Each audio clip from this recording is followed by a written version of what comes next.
অন্যায়ভাবে একজন চাকুরিজীবী একটা মন্ত্রণালয়ের বিরুদ্ধে মামলা করতে পারে না। এটা কিন্তু আইন কোনো অবস্থাতেই কিন্তু এটা প্রশ্রয় দেয় না।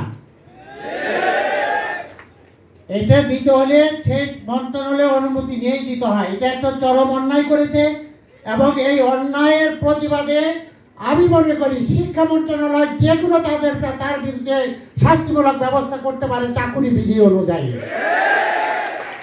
আমি আহ্বান করব শিক্ষা মন্ত্রণালয়ের মাননীয় মন্ত্রী মহোদয়কে, আপনি আইনের আওতায় যে আজকে ষড়যন্ত্র করে আমার ডিপ্লোমা ইঞ্জিনিয়ারদের তথা পলিটেকনিক শিক্ষা ব্যবস্থাকে ধ্বংস করার জন্য ডিগ্রি ইঞ্জিনিয়াররা যেভাবে ষড়যন্ত্র করেছে তার মাধ্যমে তাকে আইনগতভাবে তার বিচারের আওতায় আনা হোক।